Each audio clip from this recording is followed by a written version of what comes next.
অর্ধজাহানের খলিফা হযরত ওমর দিনের বেলা বিচার আচার করেন, রাতের বেলা খোঁজ খবর নেন কার কি হালাত।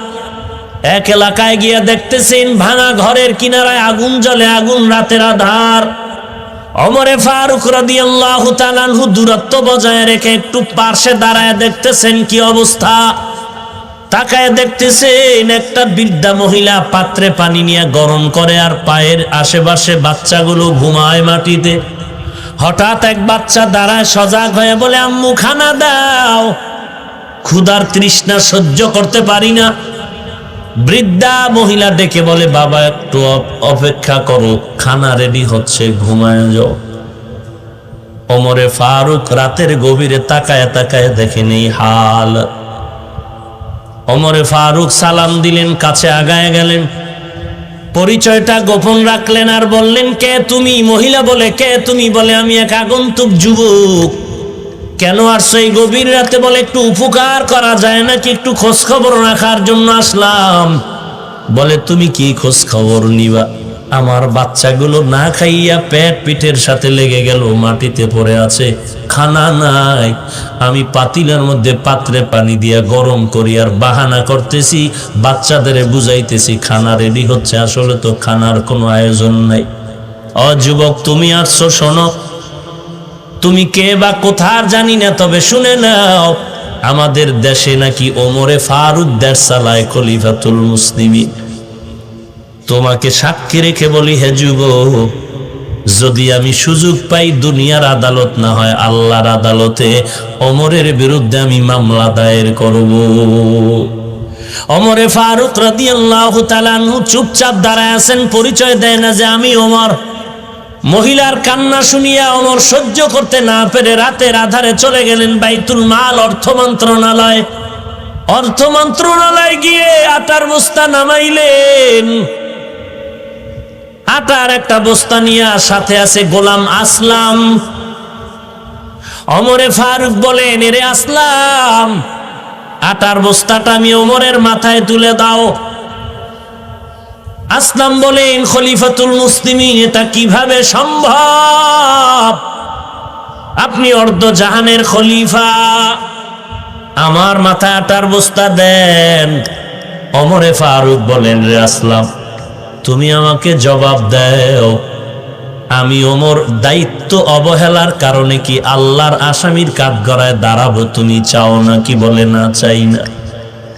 ওমর বলে, রে আসলাম, তাড়াতাড়ি দেরি না করে আমার দায়িত্ব পালনের সুযোগ দাও, আমি আল্লাহর কাছে আসামি হয়ে দাঁড়াতে চাই না।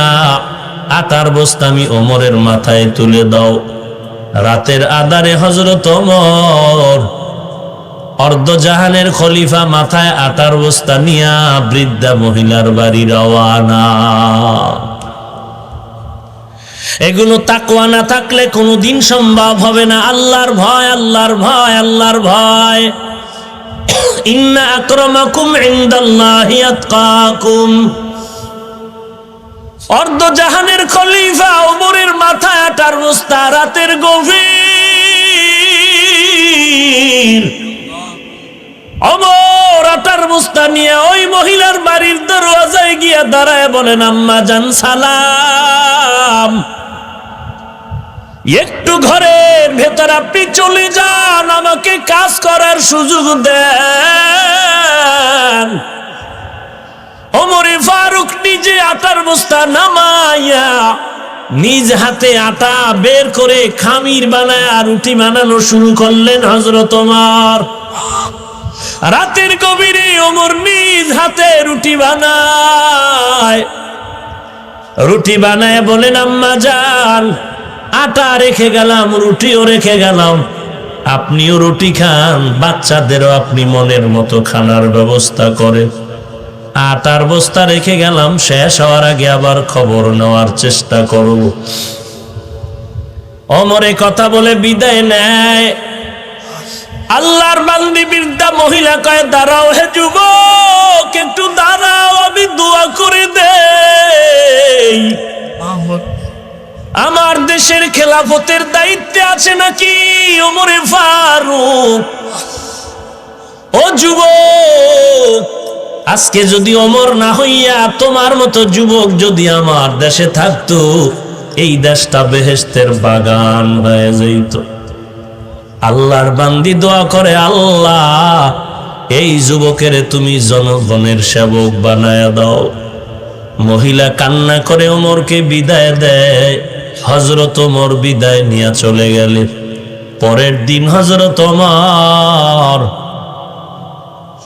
সিংহাসনে বসিয়া একজন বার্তাবাহককে গিয়া বললেন, যাও অমুক এলাকার একজন বৃদ্ধা মহিলা আছে, তাকে দরবারে নিয়ে আস।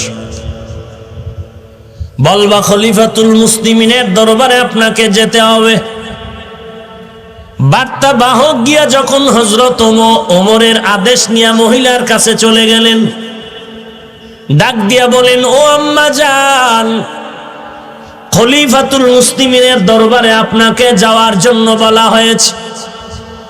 মহিলা ভয়, গতকালকের ঘটনা বুঝি ওমরের কাছে ওই যুবক ফাঁস করে দিয়েছে। মহিলা কান্না করতেছে, আজ আমার ফাঁসি ছাড়া উপায় নাই। মহিলা ফাঁসির ভয়ে কান্না করে সন্তানদের থেকে চিরবিদায়ের কান্না শুরু করলো। সন্তানগুলোকে জড়ায় কাঁদে আর কয়, আমাকে চিরবিদায় দাও, আর দেখা হবে না, আমার আজ ফাঁসি হয়ে যাবে। গতকালকে আমি ওমরের বিরুদ্ধে অনেক কথা বলেছি, সেই কথা বুঝি যুবক ওমরকে জানায় দিস। আল্লাহর বান্দি কান্না করে এক কদম দু কদম দিয়া ওমরের দরবারে রওনা হয়ে গেলে, আল্লাহর বড় কুদরত, হযরত ওমরের দরবারে গিয়া ওই মহিলা ভয়ে ভয়ে তাকায় দেখতেছে। মেন জায়গায় সিংহাসনে বসা গত রাত্রের সেই যুবক। মহিলার সহ্য হয় চোখের পানি সিঁড়ি ফুফায় ফুফায় কান্নার আওয়াজ। ওমরে ফারুক চিল্লায় বলে, ও আল্লাহর বান্দি কাঁদবা না, কারণ আজকের আসামি তুমি না, আজকের আদালতে আসামি হলাম আমি ওমর। লম্বা একটা পাগড়ি হাতে নিয়ে পাগড়ির একটা মাথা গলায় পেঁচাইয়া আর একটা মাথা ওই মহিলার হাতে দিয়া বলে, রে মা, আমি ওমরের বিচারটা করে দাও, কারণ এতদিন আগে তোমার খবর কেন আমি নিতে পারি নাই, আমি বড় অপরাধী, আমার বিচার করো। দুনিয়ার আদালতে আমি ওমরের বিচার হয়ে যাওয়াটা ভালো, তারপরও আমি চাই না আমি ওমর জাহান্নামে আসামির কাঠগড়ায় হাসরের ময়দানে দাঁড়াবো, কারণ ওই দিনটা বড় কঠিন, যেদিন সূর্য মাথার উপরে নেমে আসবে, জমিনটা হয়ে যাবে তামা, আপন আপন বলতে কেউ থাকবে না, মা বাপ সন্তান থেকে ভেগে যাবে, সন্তান মা বাবার থেকে ভেগে যাবে, এমন এক কঠিন হালাত, জাহান্নামের বিকট আওয়াজ। অপরদিকে আল্লাহ কুদরতের কাহারিয়াতের আওয়াজ দিয়া বলবেন, লিমানিল মুলকুল ইয়াউম লিল্লাহিল ওয়াহিদিল কাহ্হার। ওই কঠিন দিন বড় কঠিন, আমি ওমর আল্লাহর আদালতে দাঁড়াতে চাই না, আজ আমার বিচার করে দাও। এত আগে কেন আমি যেতে পারলাম না, আমি ওমরেরই অন্যায় হয়ে গেল। আল্লাহর কসম করে বলি, এই অবস্থা বান্দার মধ্যে তখনই হবে যখন বান্দার মধ্যে তাকওয়ার সম্পদ এসে যাবে। ইয়া আইয়ুহাল্লাযীনা আমানুত্তাকুল্লাহা ওয়া কুলু কাওলান সাদীদা। এরে নবীর উম্মতের দল, 1 নাম্বার আল্লাহকে ভয় করো, তাকওয়া অর্জন করো। 2 নাম্বার জবানের হেফাজত করো রে গোলাম। আল্লাহর ভয় আসলেই তো জবান হেফাজত হবে। ওমরে ফারুক রাদিয়াল্লাহু তাআলা মুখের মধ্যে জবানে মুখে একটা পাথরের টুকরা রাখেন, কথার প্রয়োজনে বের করেন, আবার ভেতরে রাখেন। কি ব্যাপার? ওমর কান্না করে আর বলে, রে ভাই, একটা অনর্থক কথা বললেও আল্লাহর কাছে হিসাব দেওয়া লাগবে। এর নাম তাকওয়া, এর নাম আল্লাহর ভয়। জবানকে হেফাজত করো। ইয়া আইয়ুহাল্লাযীনা আমানুত্তাকুল্লাহা কুলু কাওলান সাদীদা। আল্লাহর নবী বলেন, খাঁটি মুসলমান ওই ব্যক্তি যার জবানের হাত থেকে অন্যান্য মুসলমান মুমিনরা নিরাপদ থাকে। জবানের হেফাজত করো হে মুমিন। জবানকে কেমনে হেফাজত করবা? কষ্টের দিয়া জবানটারে আটকায় রাখো? বলে না না, জবানকে তুমি যদি হেফাজত করতে চাও, এক নম্বরে আল্লাহর দরবারে তৌফিক চাও। কারণ আল্লাহ যদি তৌফিক না দেয়, বান্দার চলার কোনো রাস্তা খোলা নাই। আল্লাহর কাছে তৌফিক চাও, আল্লাহ তুমি জবান হেফাজতের তৌফিক দাও। এরপরে বান্দা তুমি কিছু কাজ করো, চেষ্টা করো করার জন্য। এক নাম্বার, মিথ্যা কথা বলা যাবে না। কারণ আল্লাহ পাক বলেন, ওয়াইলুন ইয়াউমাইযিল লিল মুকাজ্জিবিন, ওয়াইলুন ইয়াউমাইযিল লিল মুকাজ্জিবিন। একবার না, বারবার বলেন আল্লাহ মিথ্যাবাদীর জন্য ওয়াইল নামক জাহান্নাম। এরে আল্লাহর গোলাম, রাহমাতুল লিল আলামিন জাহান্নামের আয়াতগুলো শুধু তেলাওয়াত করলে সাহাবায়ে কেরাম কান্নায় বিভোর। আর আমার সামনে জাহান্নামের আগুনের অবস্থাটাও যদি এসে যায়, তারপরও কোনো কান্নার আওয়াজ নেই। কপাল যে এতই খারাপ, নিজেও কান্না করতে পারি না, কেউ কান্না করলে সহ্য করে নিতে পারি না। অথচ এমন কোন নবী নাই যার কান্না ছিল না, এমন কোন সাহাবী পাওয়া যাবে না যার কান্না নাই। আল্লাহ বলেন, ফালিয়াজহাকু কালিলান ওয়ালিয়াবকু কাসীরা। কম হাসো, বেশি বেশি কান্না করো। আল্লাহর নবী বলেন, বেশি বেশি কান্না করো, কান্নার বড় দাম। গাভীর ওলান থেকে দুধ বের করে ভেতরে যেমন ঢুকানো সম্ভব না, জাহান্নামের আযাবের ভয়ে যদি কেউ চোখের পানি ছেড়ে কান্না করে, ওই বান্দাকে জাহান্নামে দেওয়াও আর কখনো সম্ভব না। 10 জন সাহাবা জান্নাতের টিকিট পাওয়ার পরেও সারাটা রাত কান্নার আওয়াজ।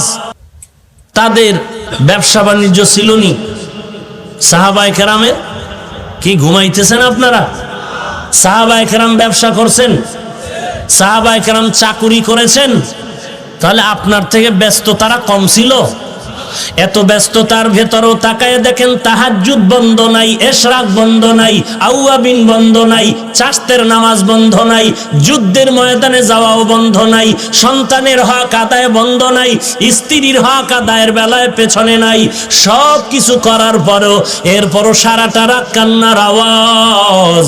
এরে নবীর উম্মতের দল, আল্লাহর নবী হিজরতের রাত ঘর থেকে যখন বের হয় আবু বকরের ঘরের দরজায় দাঁড়াইলেন, একটা আস্তে করে ডাক দিলেন।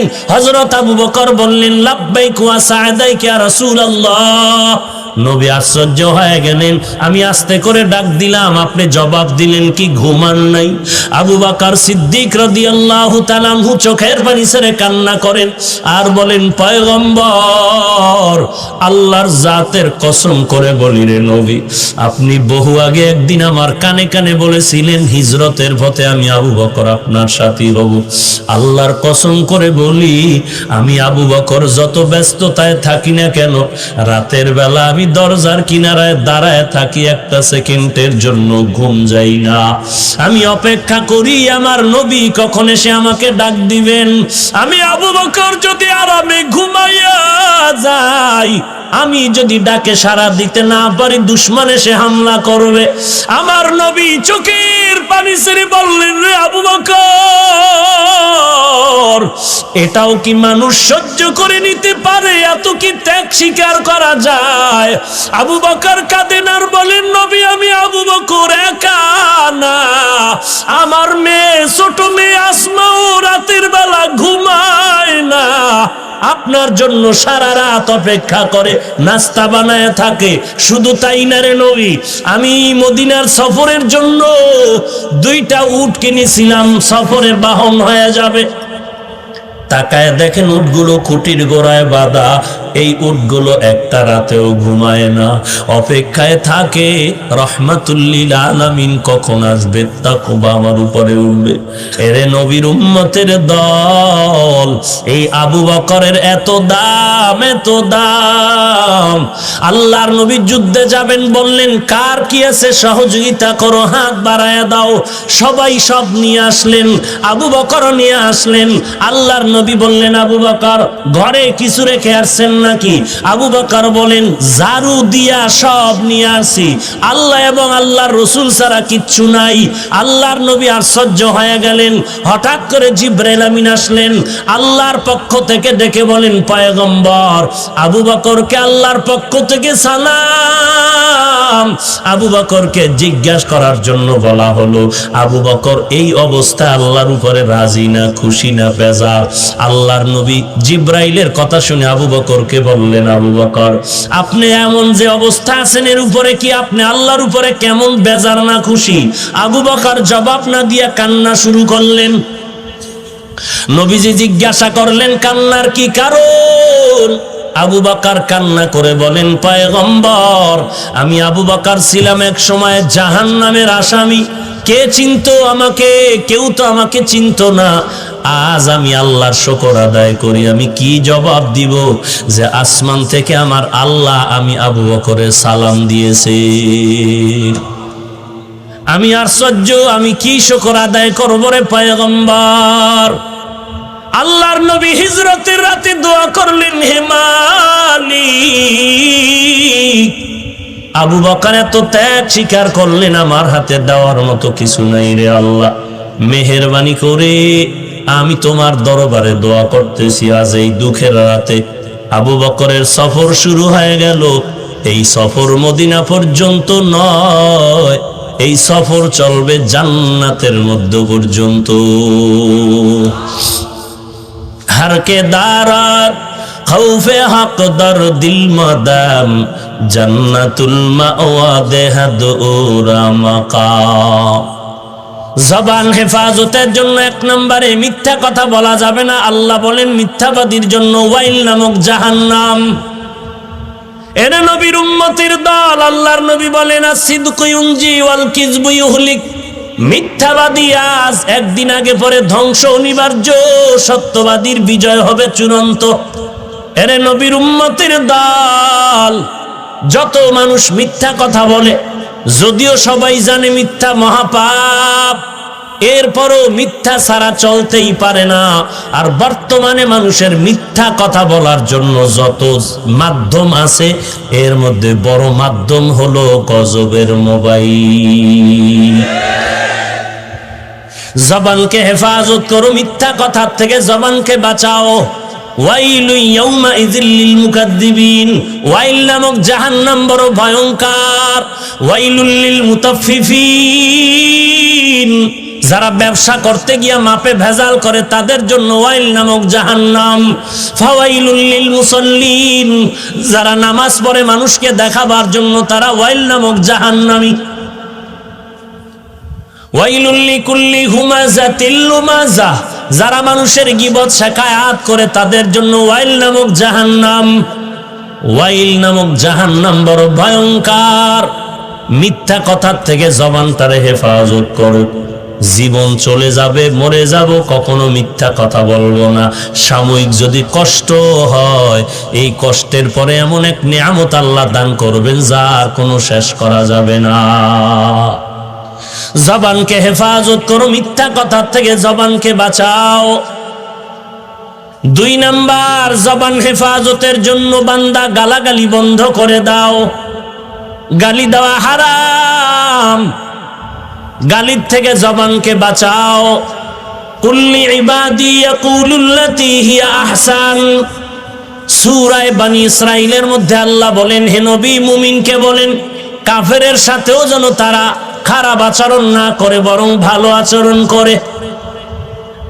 ইন্নাশ শাইতানা ইয়ানজাগু বাইনাহুম, শয়তান চায় মুমিন আর কাফেরের মাঝে ঝগড়া লাগায় মুমিনের ক্ষতি করবে। কারণ যত ঝগড়া হবে বাতেল আর হকের মধ্যে বাতেলের লাভ হবে, মুমিনের কোনো লাভ নাই। এরে নবীর উম্মতের দল, এই জন্য দেখবেন বাতেলের গোষ্ঠী চিপা চাপার মধ্যে শুধু চ্যালেঞ্জ করে আর বহসের জন্য চিল্লায়। সময়ের কালে এক সোরাকেও জায়গায় পাওয়া যায় না। আমি তো সারা বাংলাদেশে চ্যালেঞ্জ দিছি, একটা চ্যালেঞ্জ পারলে আমার গ্রহণ করো। নবীর মহাব্বতে যে ইয়া নবী সালামু আলাইকা, ইয়া রাসূল সালামু আলাইকা, ইয়া হাবিব সালামু আলাইকা, সালাওয়াতুল্লাহি আলাইকা, এইভাবে এই কবিতা পড়ে পড়ে নবীকে সালাম দেওয়ার মতো পদ্ধতি কোন হাদিসে আছে? একটা হাদিস আমাকে দেখাও। কেউ যদি বাংলাদেশে কেউ না দেয়, আমি একা দিব, কসম আল্লাহর। সহি হাদিস দেখানো লাগবে না, একটা দুর্বল হাদিস পারলে দেখাও।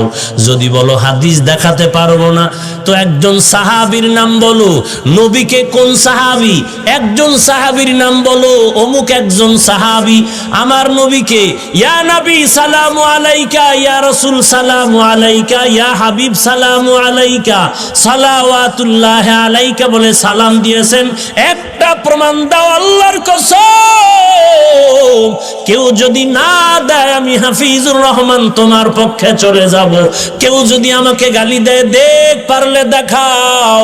এরে নবীর উম্মতের দল, আট্রসিয়ার দেওয়ানবাগি, রাজারবাগি আর ভণ্ড আর হক বুঝি না, সবাই তো ইমাম আবু হানিফার মাযহাবের অনুকূলে চলে। বলো ইমাম আবু হানিফা রাহমাতুল্লাহ আলাইহি ইয়া নবী সালামু আলাইকা বলে সালাম দিলেন না কেন? যদি এই সালামে এত বরকত থাকে, আবু বকর এই বরকতের কাজটা করলেন না কেন? ওমর করলেন না কেন? এত বড় বরকতের কাজ হযরত ওসমান করলেন না কেন? এত বড় বরকতের কাজটা হযরত আলী করলেন না কেন? এত বড় বরকতের কাজ ইমাম আহমদ বিন হাম্বল করলেন না কেন? এত বড় বরকতের কাজ ইমাম শাফিঈ করলেন না কেন? এত বড় বরকতের কাজটা ইমাম মালিক, নবীর বড় আশেক, তিনি করলেন না কেন? করছেন? প্রমাণ দাও, আমরা করব। কোন ঝগড়া, গালাগালি? গালি দেওয়া হারাম। হে নবী উম্মতের জানায় দেন গালি দেওয়া হারাম। আমরা গালি না দেওয়াতে আলহামদুলিল্লাহ আমাদের লাভ না ক্ষতি? যারা গালি দিচ্ছে দিন দিন তাদেরই ক্ষতি হচ্ছে। এর নবীর উম্মতের দল, গালাগালির থেকে জবানটাকে বাঁচাও। ক্বালান নবিয়্যু সাল্লাল্লাহু আলাইহি ওয়া আলিহি ওয়াসাল্লাম, সিবাবুল মুসলিমি ফুসুকু ওয়া কিতালুহু কুফরুন। আল্লাহর নবী বলেন, উম্মতের দল, মুমিন মুমিনকে গালি দেওয়া পাপিষ্টের কাজ। এক মুমিন আর এক মুমিনের বিরুদ্ধে জিহাদের ঘোষণা দেওয়া বেদিনের কাজ।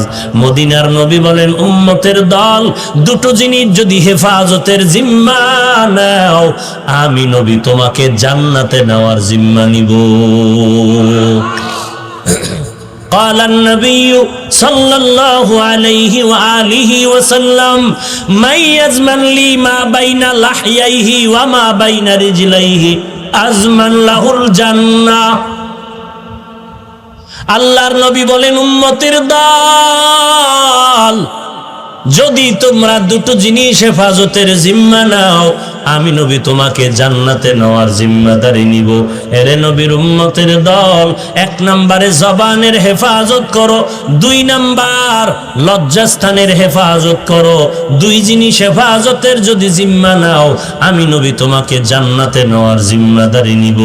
জবানকে হেফাজত যদি করতে চাও, এক নম্বরে মিথ্যা কথা বলা যাবে না, দুই নম্বরে গালাগালি করা যাবে না।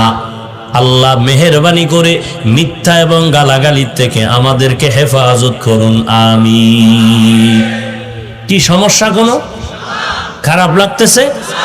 আল্লাহ কবুল করেন, বলেন আমিন। ভাইয়েরা আমার, জবানকে হেফাজত করার তিন নাম্বার কাজ হলো, কারো গীবত শিকায়াত করা যাবে না। পেছনে পেছনে কারো গীবত শিকায়াত করা যাবে না।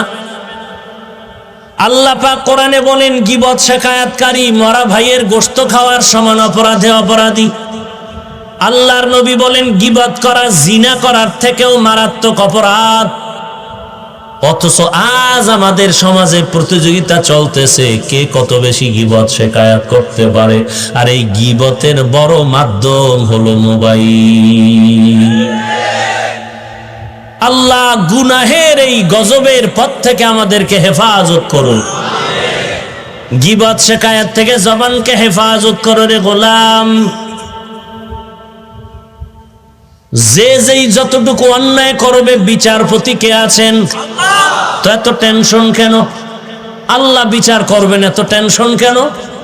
আমি বিরোধিতা করে বদনাম বলে নিজে গুনাহগার হব কেন? গীবত শেখায়াত থেকে জবানকে হেফাজত করো রে গোলাম। আকুলু কওলান সাদীদা। যদি তুমি জবানকে হেফাজত করো, দুইটা পুরস্কার আল্লাহ দিবেন। এক নাম্বার, তোমার ত্রুটিযুক্ত আমল ত্রুটি মুক্ত হয়ে যাবে। দুই নাম্বারে আল্লাহ তোমার কৃত গুনাহগুলোকে মাফ করে দিবেন। তো জবান থেকে মিথ্যা বললাম না, কারো গীবত শেখায়াত করলাম না, গালাগালিও কি করব? চুপচাপ বসে থাকবো? না না, বিপরীত আরো কয়েকটা নেক আমল করতে হবে। তাহলে ইচ্ছা হলেও গুনাহের কাছেও যাওয়া যাবে না ওই নেক আমল চালু রাখলে। এক নাম্বার, জবান থেকে মিথ্যা বন্ধ করলাম, গালাগালি বন্ধ করলাম, গীবত শিকায়াত বন্ধ করলাম। বিপরীতে নেক আমল চালু করে দাও। এক নাম্বার কোরআনের তেলাওয়াত। এক নাম্বার কি? কোরআনে হাকিমের বিশুদ্ধ তেলাওয়াত। হাঁটতে চলতে উঠতে বসতে নবীর মোহাব্বত নিয়ে কোরআন পড়ো। কারণ কোরআন এমন একটা কিতাব, শুধু তাকাইয়া দেখলেও সওয়াব। সুবহানাল্লাহ, দালালি ঢুকছে। কোরআন শরীফ তাকায়া দেখলেও বলেন বলেন। এখন কেউ যদি বলে অর্থ না জেনে পড়লে লাভ নাই, তার ফতোয়ার কি হবে? তার ফতোয়ার কি হবে জানার দরকার নাই। আমরা আল্লাহর কোরআন নিয়ে চলবো, কোরআন পড়ব, দেখব, তাতেও সওয়াব। আমরা এই সওয়াব থেকে বঞ্চিত হতে যাইব না। রাজি আছেন? রাজি আছেন? এক নম্বরে কোরআনের বিশুদ্ধ তেলাওয়াত। বড় দুঃখ রে মুমিন, আল্লাহর কালাম তেলাওয়াত করবে তো দূরের কথা, কত আল্লাহর বান্দা 20 বছর 30 বছর পর্যন্ত পীরের দরবারে যায়, ওর পীরেও কোরআন পড়তে জানে না।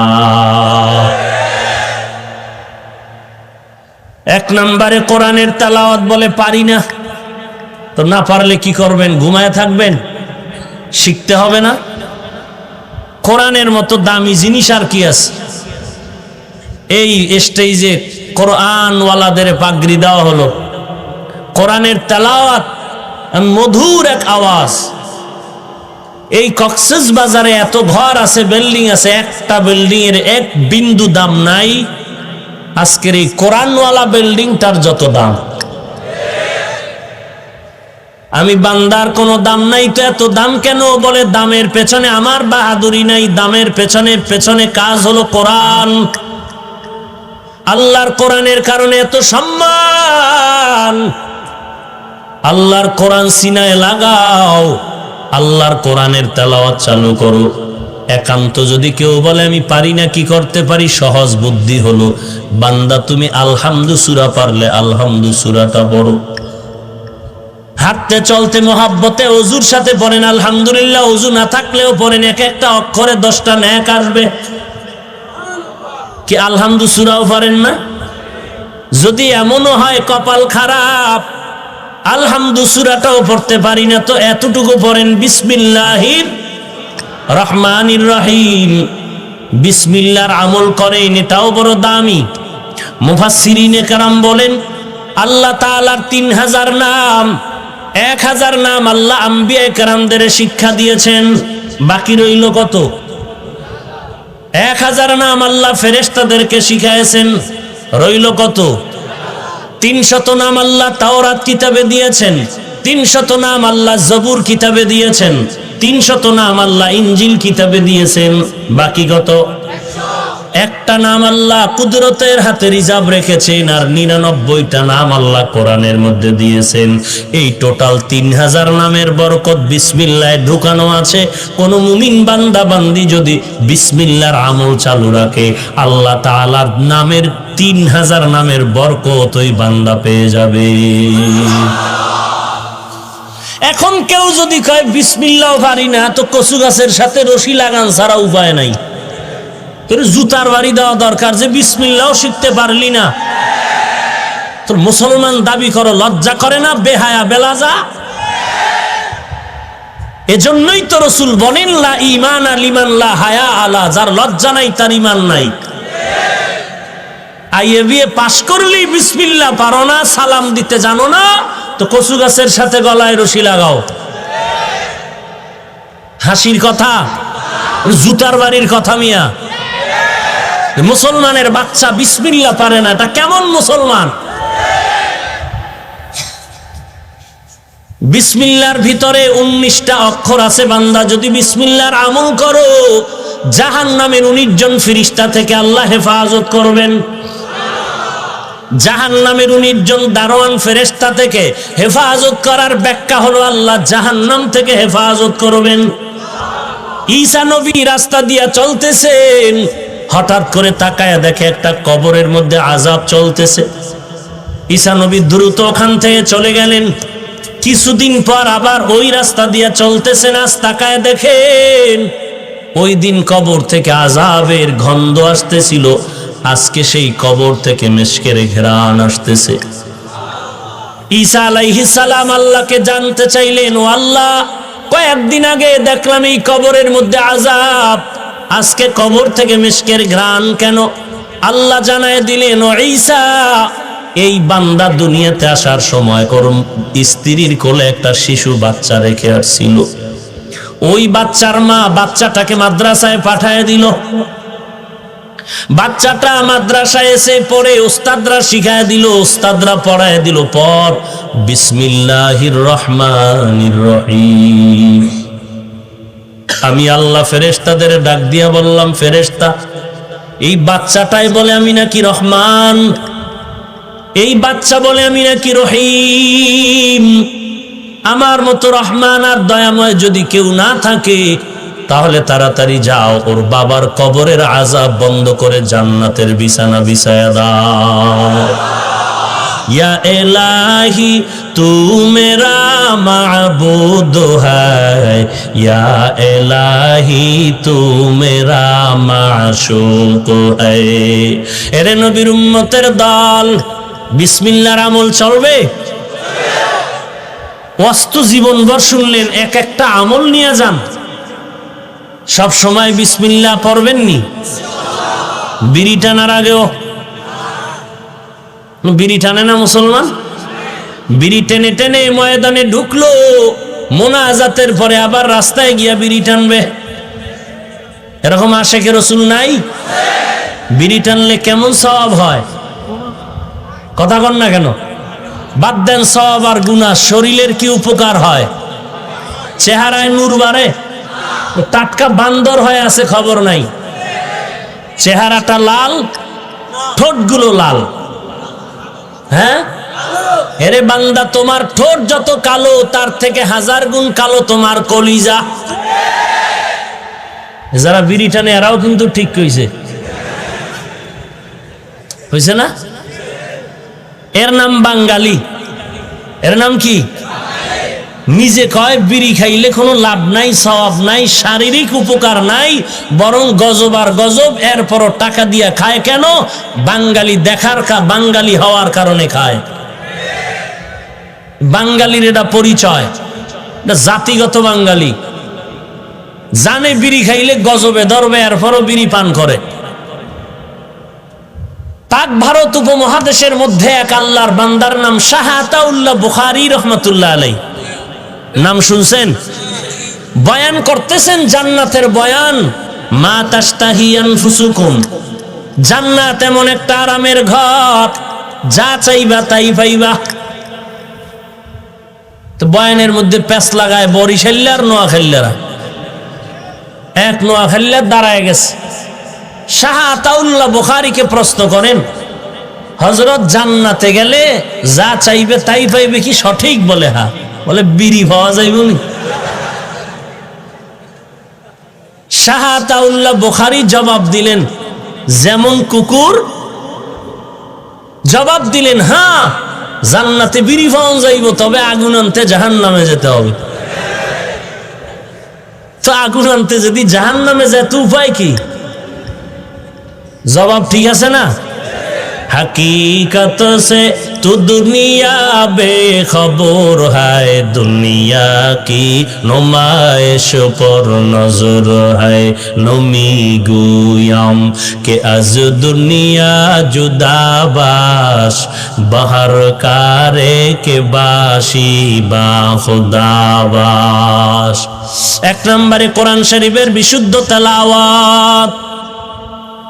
কিচ্ছু পারেন না, কিচ্ছু পারেন না, বিসমিল্লাহর আমল করবেন, করবেন ইনশাআল্লাহ। বান্দা যদি ঘুমের সময় 21 বার, কয়বার? 21 বার যদি কোনো বান্দা বান্দি ঘুমের সময় বিসমিল্লাহ পড়ে ঘুমাও, 1 নাম্বার পুরস্কার আল্লাহ ফেরেশতা দিয়া তোমার ঘরকে হেফাজত করবেন। খারাপ স্বপ্ন আর দেখবা না। আল্লাহ যদি কবুল করে রহমাতুল লিল আলামিনের সাথে মোলাকাত হয়ে যাবে। তো বিসমিল্লাহ 21 বার পড়লো আর ফজরের নামাজ পড়লো না, হবে? বলেন। সফরের হালাতে বান্দা যদি 6 বার বিসমিল্লাহর সাথে 5টা সূরা পড়ে, কোরআনের শেষ 5টা সূরা, বিসমিল্লাহ কয়বার? 6 বার। সূরা কয়টা? আল্লাহ ফেরেশতা দিয়া তার সফরকে হেফাজত করবেন। 1 নাম্বার বিসমিল্লাহির রহমানির রহিম, কুল ইয়া আইয়ুহাল কাফিরুন। 2 নাম্বার বিসমিল্লাহির রহমানির রহিম, ইজা জাআ নাসরুল্লাহি ওয়াল ফাত। এতটুকু নাকি পুরাটা? 3 নাম্বার বিসমিল্লাহির রহমানির রহিম, কুল হুয়াল্লাহু আহাদ। 4 নাম্বার কুল আউযু বিসমিল্লাহির রহমানির রহিম, কুল আউযু বিরাব্বিল ফালাক। 5 নাম্বার বিসমিল্লাহির রহমানির রহিম, কুল আউযু বিরাব্বিন নাস। কয় সূরা হইল? বিসমিল্লাহ কয়বার? 6 বার হইছে নি? 5 বার। এই সূরা শেষ করার পরে মিনাল জিন্নাতি ওয়ান নাস আবার পড়বেন বিসমিল্লাহির রহমানির রহিম। এইভাবে পরে যদি বান্দা ঘর থেকে সফরে রওনা হয়ে যাও, ঘরে আসা পর্যন্ত আল্লাহ ফেরেশতা দিয়া তোমাকে হেফাজত করবে। বিসমিল্লাহর এত দাম, এত দাম। বিশরে হাফি বিসমিল্লাহর বরকতে হেদায়েতের দরজা পেয়ে গেল। যে ছিল মদের আড্ডাখানার আসামি, ওই বান্দা কাগজের মধ্যে বিসমিল্লাহ লেখা পেয়ে হেফাজত করেছেন। আল্লাহ তাকে জাহান্নামের আগুন থেকে হেফাজত করেছেন। কেমন হেফাজত? এখন এই বিশরে হাফি জুতা পরিধান করে জমিনে চলে না, কারণ জমিন আল্লাহর পবিত্র জমিন, যেখানেই সিজদা দিব কবুল। অতএব এই পবিত্র জমিনে জুতা পরে চলা যাবে না। লিকুল্লি শাইইন জিনাতুন ফিল ওয়ারা ওয়া জিনাতুল মারই তামামিল আদাবি। আদবের মধ্যে কামিয়াবি, বেদবের কামিয়াবি নাই, যত বড় শিক্ষিত হয়ে যাক। এই বিশরা হাফিয়া তো দামি হয়ে গেল। জবানার ইমাম আহমদ বিন হাম্বল রহমাতুল্লাহ আলাইহির দরবারে গেলেন বিশরা হাফি বুজুর্গ। এক সময় তার মদের আড্ডা ছিল আসল, আর এখন এত বড় বুজুর্গ। জবানার ইমাম আহমদ বিন হাম্বলের দরবারে গেলেন, এত মোহাব্বত আর সম্মান করলেন, ছাত্ররা আশ্চর্য হয়ে গেল। ছাত্রদের মাথা গরম, এত বড় আমগো ইমাম আহমদ বিন হাম্বল, এই বান্দাকে এত সম্মান করেন কেন? এত এলেমওয়ালা না? চলে যাওয়ার পরে প্রশ্ন করলেন, শাইখ এই বিশরে হাফিকে এত সম্মান করলেন, এত বড় আলেম না কি না? বেশি বড় আলেম না। তবে আহমদ বিন হাম্বল বললেন, আমি যদিও এলেমের লাইনে আগানো, ওই বান্দা মারেফতের লাইনে অনেক আগানো। ছাত্ররা কয়, কি আগানো? আমরা একটু টেস্ট করি। বলে, বেয়াদবি যেন হয় না, কপাল পুড়ে যাবে, সাবধান। আহমদ বিন হাম্বলের ছাত্র টেস্ট করার জন্য বিশরে হাফির দরবারে চলে গেলেন। গিয়া বললেন, আমরা আহমদ বিন হাম্বলের ছাত্র। বিশরে হাফি সম্মানের সাথে বসাইলেন, মেহমানদারি করলেন। বলে, হযরত কিছু প্রশ্ন করব, করেন। 1 নাম্বার প্রশ্ন, নামাজের মধ্যে যদি ওয়াজিব তরক হয়ে যায়, সিজদায় সাহু লাগবে না, কি করতে হবে? একটু সমাধান চাই। বিশরে হাফি বলেন, তোমাদের ইমাম আহমদকে যদি জিজ্ঞাসা করো, কিতাব খুলে বলবে সিজদায় সাহু করো, সমাধান হয়ে যাবে। আর আমি বিশরে হাফির কাছে যদি প্রশ্ন করো, আমার সমাধান হলো তোরে আগে পিটান লাগবে, বেত্রাঘাত করা লাগবে, কারণ আল্লাহর আদালতে দাঁড়াইয়া অন্যায় করলি কেন? আল্লাহর দরবারে দাঁড়ায় ভুল করলি কেন? হযরত আলী অজু করার সময় চেহারা বিবর্ণ হয়ে যাইতো, কারণ মালিকের আদালতে আমার হাজিরা। বিশরে হাফি বলেন, আল্লাহর আদালতে দাঁড়াইয়া ভুল করলি কেন? তোকে মার দরকার। আহমদ বিন হাম্বলের ছাত্ররা বলে, আর একটা প্রশ্ন বলে করো। বলে, যে এই বান্দা মালের মালিক হয়ে গেল, যাকাত দেওয়া লাগবে নি? বলে, লাগবে। কি পরিমাণ? বিশরে হাফি বলে, যাও তোমাদের ইমাম আহমদ বিন হাম্বলকে যদি প্রশ্ন করো, কিতাব খুলে জবাব দিবে 40-এর 1 ভাগ দান করো। আর আমি বিশরে হাফিকে যদি প্রশ্ন করো, আমার জবাব হলো সব আল্লাহর রাস্তায় দিয়া দাও। আল্লাহর দেওয়া সম্পদ আল্লাহর রাস্তায় দাও, যেমনি ভাবে আবু বকর সিদ্দিক রাদিয়াল্লাহু তাআলা আনহু দিয়েছেন।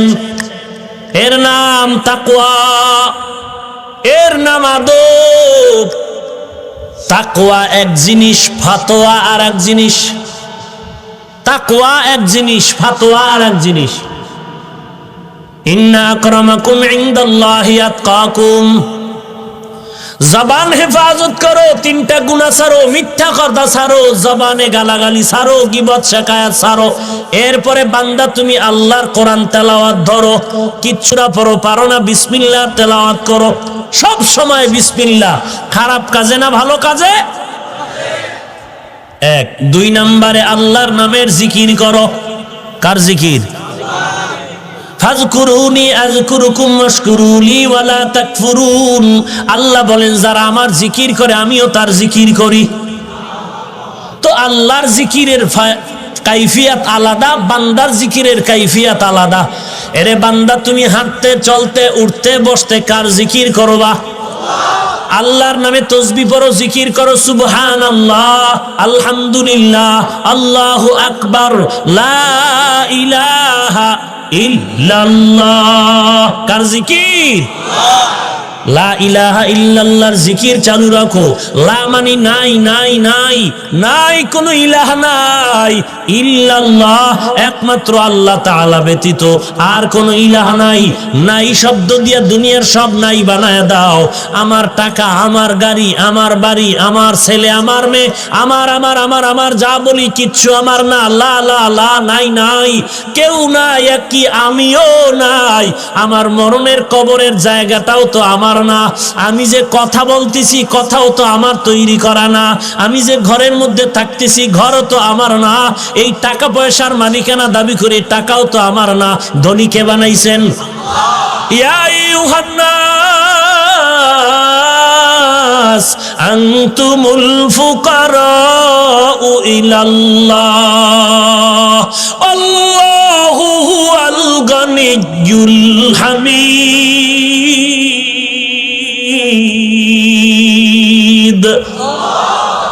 আল্লাহ বলেন, মানব জাতি তোরা সব গরিব ফকির, একমাত্র প্রশংসিত ধনী হলেন কে? ওরে আল্লাহর বান্দা, কিসের টাকার গরম দেখাও? তোর থেকে গরমওয়ালা, টাকাওয়ালা, ক্ষমতাওয়ালা ফেরাউন, নমরুদ, হামান, এর মতো গরম কেউ হতে পারবে নাকি? আল্লাহ সেই নমরুদকে একটা ল্যাংড়া মশা দিয়ে ধ্বংস করে দিলেন। ওই আল্লাহ কি নাই? ওই আল্লাহর ক্ষমতা কি নাই? তাহলে মুসলমান কেন ভয় পাও? কোনো ভয় নাই, ঈমান মজবুত করে সামনে আগাও। ওই সিলেটের জমিনে গৌর গোবিন্দের পতন ঘটাইলেন শাহজালাল রহমাতুল্লাহ আলাইহি। কোনো অস্ত্র লাগে নাই, ফজরের আজান তার অস্ত্র হয়ে গেল। ওই আজান আছে না নাই? আজান আছে, জিকির আছে, সব আছে, তোমার ঈমান নাই, আমল নাই। ঈমান আমল মজবুত করে আগাও। আল্লাহ পাকের ওয়াদা, ওয়ালা তাহিনু ওয়ালা তাহজানু ওয়া আনতুমুল আলাউন ওয়া আনতুমুল আলাউনা ইন কুনতুম মুমিনিন।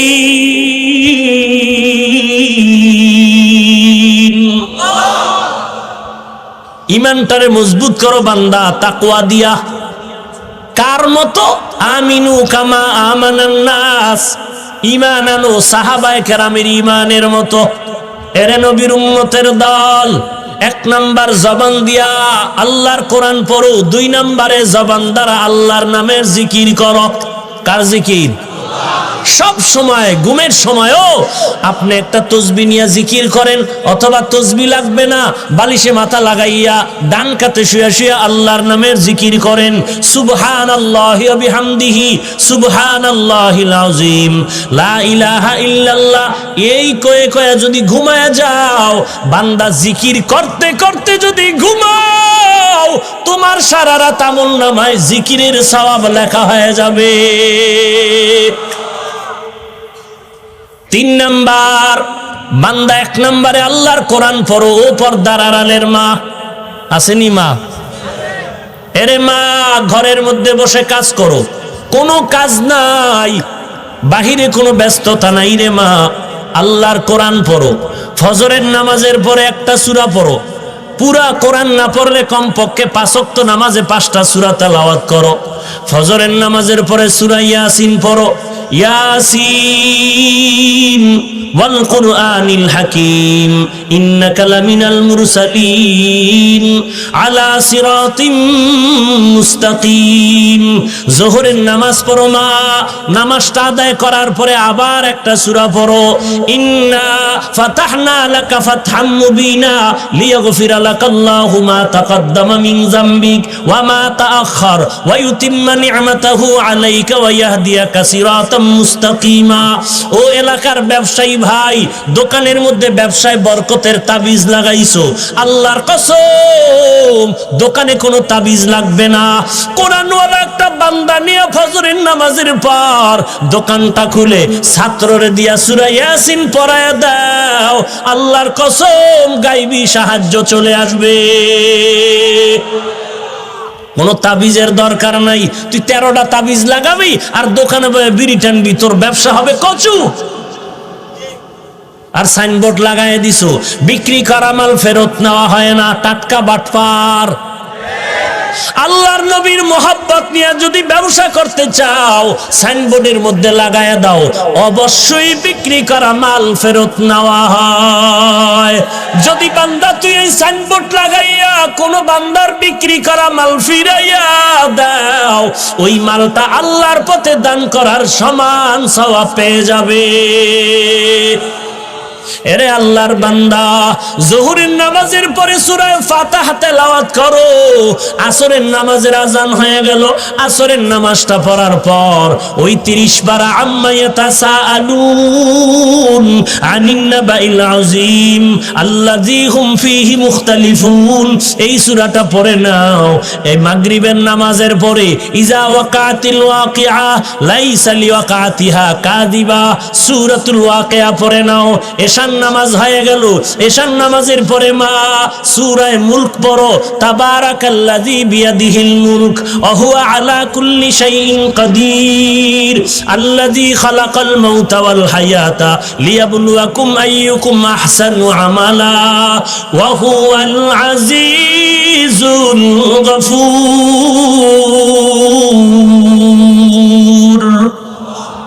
5 5 ওয়াক্ত নামাজে 5টা সূরা পড়ো। আর যারা পারো না চেষ্টা করো পড়ার জন্য, পুরা কোরআন না পড়লেও অন্তত নামাজে যেই সূরা দরকার এগুলো শুদ্ধ করে পড়ো। আল্লাহর কাছে তৌফিক চাও, আল্লাহ তৌফিক দিলে সময় লাগবে না। আর যদি আল্লাহ তৌফিক না দেয়, তুমিও না চাও, আবু জাহালের মতো কপালে ঈমান আসবে না। 3 নাম্বার, নবীর নামের উপরে দরুদ ও সালাম পাঠাও। হাঁটতে চলতে উঠতে বসতে নবীর নামে দরুদ শরীফ পড়ো। বেশি লম্বা পারো না, ছোট্ট আকারে পড়ো। সাল্লাল্লাহু আলাইহি ওয়া আলিহি ওয়া সাল্লাম, সাল্লাল্লাহু আলাইহি ওয়া আলিহি ওয়া সাল্লাম, সাল্লাল্লাহু আলাইহি ওয়া আলিহি ওয়া সাল্লাম। একবার পড়বা 3টা উপকার। 1 নম্বরে 10টা গুনাহ মাফ, 2 নম্বরে 10টা নেক যোগ হয়ে যাবে, 3 নম্বর আল্লাহর আদালতে 10 গুণ মর্যাদা বেড়ে যাবে। ওই যে 10টা গুনাহ মাফ হলো, গেল কই? বলে ওই 10টা গুনাহ আল্লাহ ফালায় দেয় নাই, বরং ওই 10টা গুনাহ আল্লাহর নেকের দ্বারা পরিবর্তন করে দিলেন। हर के बाशुद आमिले सल्लू मुदाम आतिशे दोज़ख शावद बरवाए हराम। दरूद शरीफ नबीर शाने दरूद शरीफ कम होबे ना बेशी? बेशी होले बांदा 3 অবস্থায় চলে, হয়তো দাঁড়ায়া হাইটা চলে, অথবা বসা, অথবা শুয়া থাকে। বলেন বুঝে শুনে, এই 3 অবস্থার মধ্যে মানুষের সময় কাটে বেশি কোন অবস্থায়? কথা বলেন না কেন? শোয়া অবস্থায়। এখন যদি কেউ বলে দরুদ পড়লে দাঁড়াইতে হবে, তাহলে তুই গলায় রশি লাগায় সারা রাত দাঁড়ায় দরুদ পড়, ঘুম নাই কপালে তোর। কারণ নবীর উপরে দরুদ কম হবে না বেশি? বেশি পড়লে তোমার শুয়ে থাকলেও পড়ো, বসলেও পড়ো, সব সময় পড়ো। আর যদি বলো না নবীর নামে দরুদ সালাম পড়লে দাঁড়াইতে হবে, তো তোর কপালে ঘুম নাই, দাঁড়ায় দাঁড়ায় ঘুমা। আর যদি বলো না না, তো বান্দা শুয়ে শুয়ে দরুদ শরীফ পড়ো। কেউ যদি ঘুমের সময় 1000 বার দরুদ শরীফ পড়ে ঘুমাও, সাল্লাল্লাহু আলাইহি ওয়া আলিহি ওয়া সাল্লাম 1000 বার পড়লে 20 মিনিটের বেশি সময় লাগবে না রে বাবা। তোমার কত লাভ হবে জানো? আল্লাহর নবীর পক্ষ থেকে সুসংবাদ, তোমার মরণ হবে না জান্নাতের খাতায় নামটা না লেখা পর্যন্ত। দরুদ কম না বেশি? শুয়ে শুয়ে পড়লে গুনাহ হবে, বসে বসে পড়লে গুনাহ হবে, দাঁড়ায় দাঁড়ায় পড়লে গুনাহ হবে। দুরুদের জন্য কোনো হালাত নাই, অবস্থা নাই। দাঁড়ায় আছো পড়ো, বসে আছো পড়ো, শুয়ে আছো পড়ো, হাঁটতেছো পড়ো, দাঁড়াইয়েই পড়তে হবে, বইসাই পড়তে হবে, এইরকম কোনো বাধ্যবাধকতা।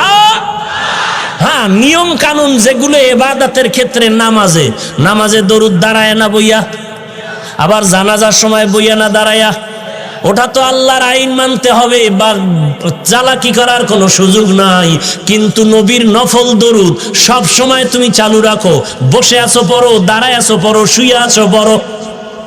সাল্লাল্লাহু আলাইহি, সব সময় না জেলাফি খাওয়ার সময়? চিন্তা করেন, একদিকে গরম গরম জেলাফির দরুদ পড়ে, অপর দিক দিয়া জেলাফি নিতে গিয়া কিলাকিলি আছে না নাই? এই কিলাকিলি করতে গিয়া মসজিদ আলাদা হয়ে গেছে, নাই? এটা দরুদের ফজিলত হইল? আর যেই বান্দা সুদের টাকায় ব্যবসা করে, ওর জিন্দেগির কোনো আমল কবুল? ওই বান্দা সুন্নি দাবি করলেও কি না করলেও কি, ও দরুদ শরীফ পড়লেও কি না পড়লেও কি, ও তো নিজের আপন মায়ের সাথে জিনা করে। তো নিজের আপন মায়ের সাথে জিনা করার গুনাহ কামাই করা কোনো বেঈমানের বাচ্চাও তো সহ্য করবে না। কিন্তু সুদের সাথে যারা জড়িত, এই গুনার মধ্যে তারা শামিল। আল্লাহ গুনাহের থেকে গোটা উম্মতকে হেফাজত করুন। আরো জোরে বলেন। তাহলে 3 নাম্বার গেল, নবীর উপরে কি পড়বো আমরা? কম না বেশি? মসজিদে ঢুকতে দরুদ আছে না নাই? বের হইতে আছে না নাই? যারা দরুদের পাগল, ওর বুকে হাত দিয়ে বলবেন, তুই মসজিদে ঢুকতে দরুদ পড়নি? যদি কয় হ্যাঁ, কেমনে পড়ো? ওর 14 গোষ্ঠীও পারবে না। চাপাবাজ। এটি কি? কেন চাপাবাজ? এটির কোরআন হাদিসের এলেম নাই, জাহান্নামের ভয় নাই, তাকওয়াওয়ালা কোনো মুরব্বী নাই। মুরব্বী আছে তা বাকি কোয়ালিটি ওর মতো, ও যেমন গাঞ্জা খায় মুরব্বীও গাঞ্জা খায়, ও যেমন বেপর্দা ওর মুরব্বীও বেপর্দা। এই জন্য বললাম তাকওয়াওয়ালা মুরব্বী দরকার। তাহলে দরুদ শরীফ কম না বেশি? মসজিদে ঢুকতেও দরুদ পড়ো, বিসমিল্লাহি ওয়াসসালাতু ওয়াসসালামু আলা রাসূলিল্লাহ আল্লাহুম্মা আফতাহ লি আবওয়াবা রাহমাতিক। আবার বের হওয়ার সময় বিসমিল্লাহি ওয়াসসালাতু ওয়াসসালামু আলা রাসূলিল্লাহ আল্লাহুম্মা ইন্নী আসআলুকা মিন ফাদলিক। পড়ব তো ইনশাআল্লাহ। আল্লাহ দরুদের আমল বেশি বেশি করার তৌফিক দান করেন।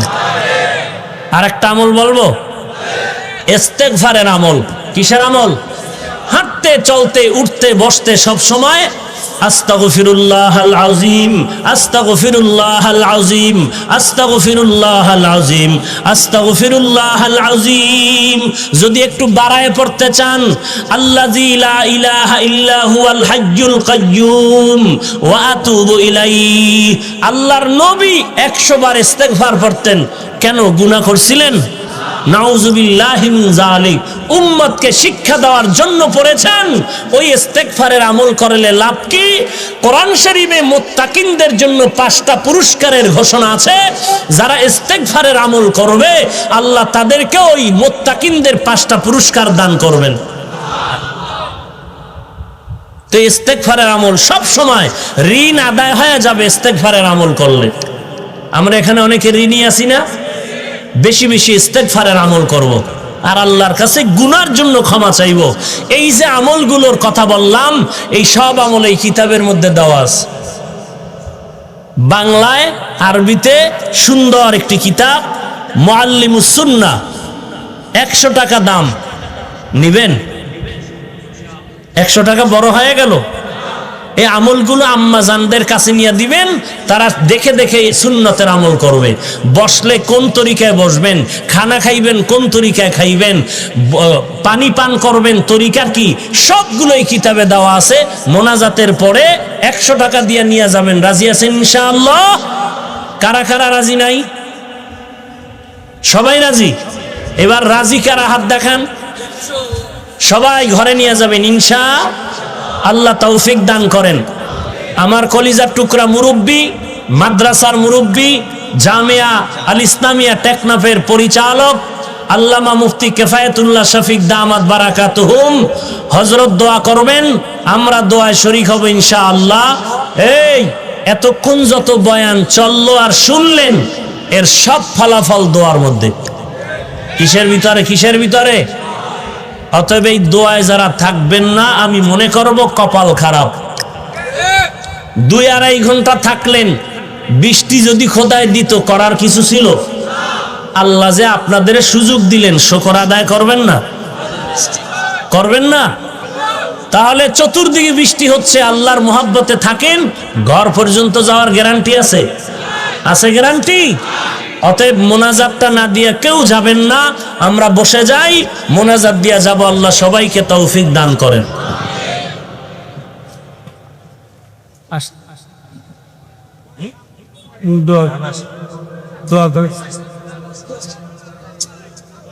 দোয়া করে না আমি করে করে না সব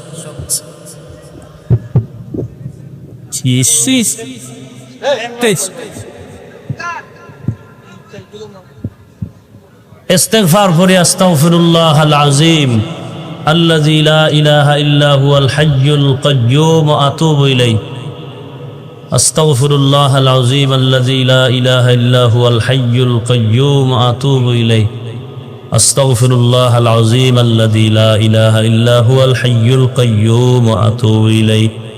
আস্তাগফিরুল্লাহাল আযীম আল্লাযী লা ইলাহা ইল্লা হুয়াল হাইয়্যুল কাইয়্যুম ওয়া আতুবু ইলাইহি। আস্তাগফিরুল্লাহাল আযীম আল্লাযী লা ইলাহা ইল্লা হুয়াল হাইয়্যুল কাইয়্যুম ইলাইহি। আস্তাগফিরুল্লাহাল আযীম আল্লাযী লা ইলাহা ইল্লা হুয়াল হাইয়্যুল কাইয়্যুম ওয়া আতুবু ইলাইহি। আস্তাগফিরুল্লাহাল আযীম আল্লাযী লা ইলাহা ইল্লা হুয়াল হাইয়্যুল কাইয়্যুম ওয়া আতুবু ইলাইহি। দরুদ শরীফ পড়ি। আল্লাহুম্মা সাল্লি আলা محمد وعلى آل محمد كما صليت على إبراهيم وعلى آل إبراهيم إنك حميد مجيد اللهم بارك على محمد وعلى آل محمد كما باركت على إبراهيم وعلى آل إبراهيم إنك حميد مجيد الحمد لله رب العالمين والصلاة والسلام على سيد الأنبياء والمرسلين وعلى آله وأصحابه أجمعين يا أرحم الراحمين يا أرحم الراحمين يا أرحم الراحمين رب ارحمهما كما ربياني صغيرا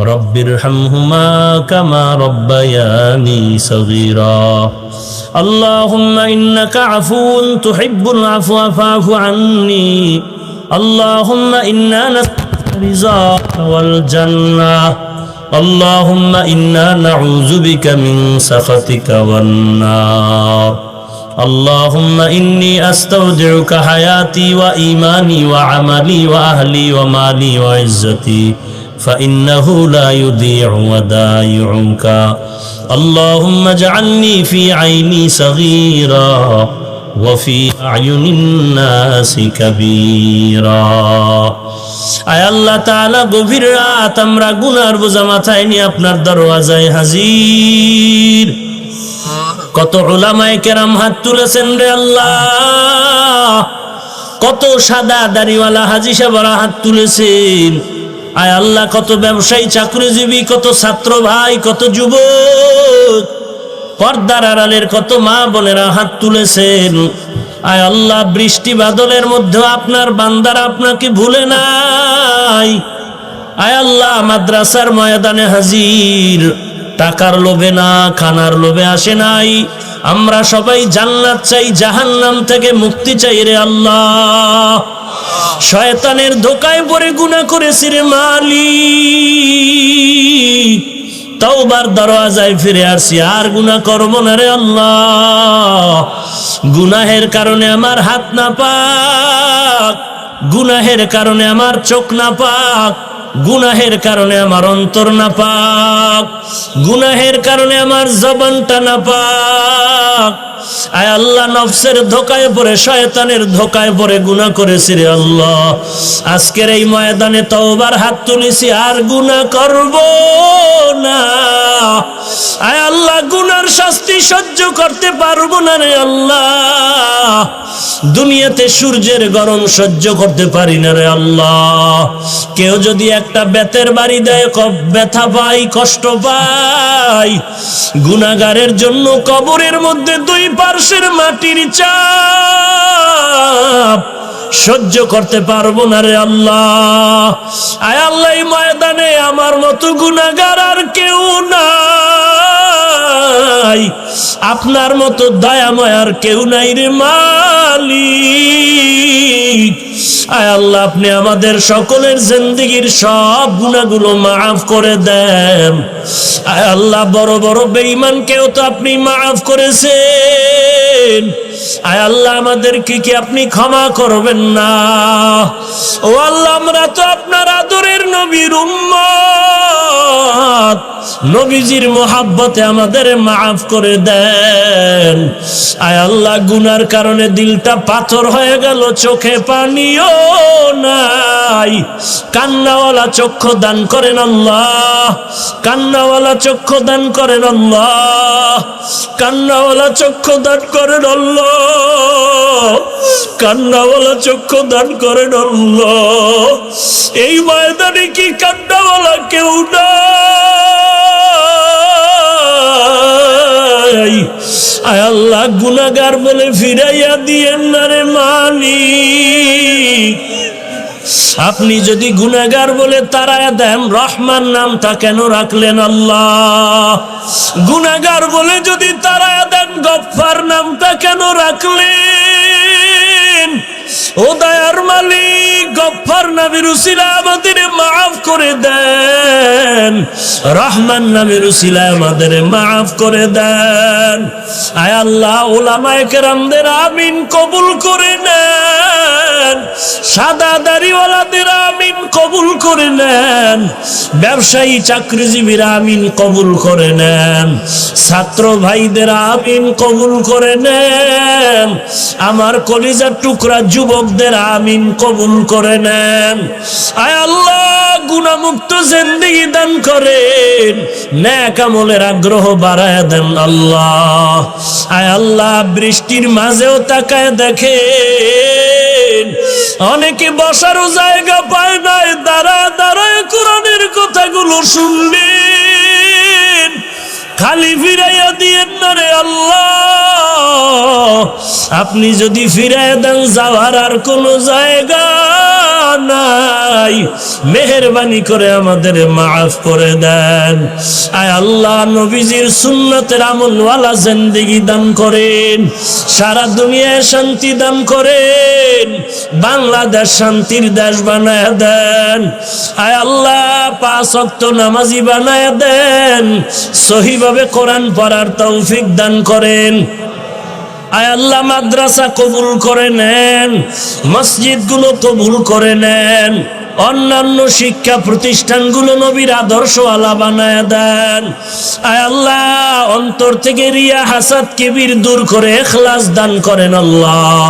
কোরআন ও হাদিসের ইলমের নূর সিনায় দান করেন আল্লাহ। আয় আল্লাহ আমরা যারা হাত তুলেছি অনেকের মা নাই, বাবাও নাই, অন্ধকার কবর থেকে দোয়া চায়। ওরে সন্তান, ওই মা বাবার চেহারাটাও কি মনে পড়ে না? ওই মা বাবার জন্য কি মায়া হবে না রে সন্তান? ও আল্লাহ তাকায় দেখেন এই ময়দানে কারা ইয়াতীম, মা হারা ইয়াতীম, বাবা হারা ইয়াতীম। আয় আল্লাহ কবর থেকে দোয়ার অপেক্ষায় মেহেরবানি করে সবার কবর জান্নাতের বাগান বানায় দেন। যারা বেঁচে আছেন হায়াত বাড়ায় দেন। আয় আল্লাহ নবীজির মোহাব্বতে আমাদের কবুল করে নেন। আয় আল্লাহ নবীজির রওজায় গিয়া সালাম দেওয়ার তৌফিক দান করেন আল্লাহ। বাইতুল্লাহর গিলাফ ধরে লাব্বাইক লাব্বাইক বলার তৌফিক দান করেন আল্লাহ। আয় আল্লাহ কারো আমিন খালি ফিরাইয়া দিয়েন না রে আল্লাহ, কারো মুনাজাত খালি ফিরাইয়া দিয়েন না রে আল্লাহ। এলেমে আমলে বরকত বাড়ায় দেন, এলেমে আমলে বরকত বাড়ায় দেন। আয় আল্লাহ এই ময়দানে আমার মতো জাহান্নামের আসামি কেউ নাই। ও দয়ার মালিক, এই চেয়ারে বসে কথা বলার যোগ্যতাও নাই। আয় আল্লাহ আপনি দয়া করে সম্মান দান করেছেন, গুনাহের কারণে যেন মাহরুম হইয়া না যাই। আয় আল্লাহ আপনি কাউকে খালি হাতে ফিরাইয়া দিয়েন না। ওরে আল্লাহর বান্দারা ডানে বামে তাকায় দেখো কার চোখের কোঠায় পানি। হাতটা বাড়ায়া দোয়া নাও, দোয়া নাও, দোয়া নাও। কান্নাওয়ালার দোয়া খালি ফেরত যাবে না রে ভাই, কান্নাওয়ালার দোয়া খালি ফেরত যাবে না রে ভাই, কান্নাওয়ালার দোয়া খালি ফেরত যাবে না রে ভাই, সাদা দাড়িওয়ালার দোয়া খালি ফেরত যাবে না। আয় আল্লাহ একজনের আমিনও কি কবুল হবে না রে মালিক? একজনের দোয়াও কি কবুল হবে না? সকলের দোয়া কবুল করে নেন আল্লাহ। আয় আল্লাহ ময়দানকে কবুল করে নেন, মাদ্রাসা কবুল করে নেন, আসাতেজায়ে কেরামদের কবুল করে নেন, তালিবুল ইলমদের কবুল করে নেন। আয় আল্লাহ সুন্নতের আমলওয়ালা জিন্দেগি দান করেন আল্লাহ। এ মাহফিল নাজাতের ওসিলা বানায় দেন। আয় আল্লাহ সবার সিনায় হেদায়েতের নূর দান করেন আল্লাহ, সকলের সিনায় হেদায়েতের নূর দান করেন আল্লাহ। কোরআন ও হাদিসের ইলমের নূর দিয়ে সিনাটা ভরপুর করে দেন আল্লাহ। আওয়াজের ভেতরে ইখলাস রুহানিয়াত বাড়ায়া দেন আল্লাহ। আয় আল্লাহ, মা বাবা সন্তান উস্তাদ ছাত্র স্বামী স্ত্রীর মাঝে মোহাব্বত বাড়ায়া দেন আল্লাহ। আমাদের সন্তানগুলো দিনদার বানায়া দেন। প্রত্যেকটা মা বাবাকে নেককার সন্তানের মা বাবা হওয়ার তৌফিক দান করেন। আদর্শবান সন্তানের মা বাবা হওয়ার তৌফিক দান করেন আল্লাহ। আয় আল্লাহ, যারা আজ মাহফিলে আসছেন গন্তব্য পর্যন্ত বিরাপদে পৌঁছায় দেন আল্লাহ। আয় আল্লাহ, মুসিবত থেকে হেফাজত করেন আল্লাহ। তেলার সাথে ইজ্জতের সাথে হেফাজত করেন আল্লাহ। সমস্ত প্রোগ্রাম গুলো ইজ্জতের সাথে কামিয়াবি দান করেন আল্লাহ। তারা দুনিয়া ইজ্জতের সাথে খেদমতের জন্য কবুল করেন আল্লাহ। তারা নহাবিদের ইলমের নূর সিনায় দান করেন আল্লাহ। নবীদের মুহাব্বতে সকলের দোয়া মুনাজাত কবুল করেন আল্লাহ। আল্লাহ, সাগরের ভেতরে যারা মাছ ধরে তাদের হেফাজত করেন আল্লাহ। বিদেশের ঘরে যারা তাদের হেফাজত করেন আল্লাহ। আল্লাহ, আপনার রাজি খুশি অনুযায়ী নবীজির তরিকা মতে চলার তৌফিক দান করেন আল্লাহ। সুবহানাল্লাহি ওয়া বিহামদিহি সুবহানাল্লাহিল আযীম। ওয়াসাল্লাল্লাহু তাআলা আলা খায়রি খালকিহি মুহাম্মাদ ওয়া আলা আলিহি ওয়া আসহাবিহি আজমাইন। আমিন আমিন আমিন বিরহমাতিকা ইয়া আরহামার রাহিমিন। কোন দিক দিয়ে বাইরে থেকে আরে ওই দিক না, এদিক না, ওই দিক দাও। হ্যাঁ, ব্যথা ভাই না, সরে আসতে ভাই, থাকতে ধরো না।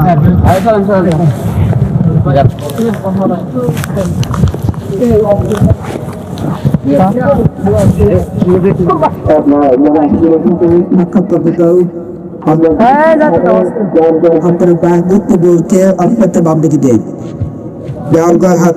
দেখতে গেলে আপনাকে বাক্যতে গেল সাক্ষাৎ করবো না আমরা, সাক্ষাৎ করবো না। তারা মেরা রাত্রি आपका गादी तातरो कति विदे पाता करेगा। मैं मोबाइल मनीदा सकल कापल मोबाइल मनीदा सकल कापल বলা করো মোবাইল को ভিডিও গড়বড়া করে দেবে না। বলা করে আমরা মোবাইল को ভিডিও বানা এবং ভিডিও গড়বড়া যারা জানতে চাচ্ছি উল্টো পথে কোনো আসে নাই। পাল্টায় হাতের গান দেখতে যাচ্ছি, যার যার হাতের গান দেখতে পেয়েছে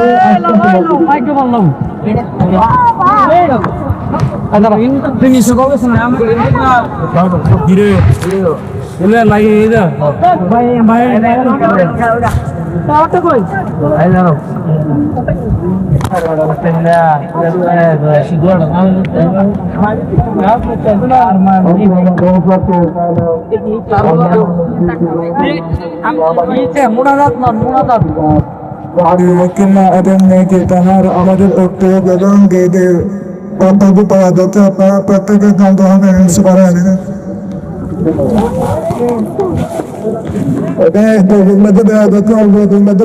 আপনারা প্রত্যেকেই সন্দেহ করে নেবেন।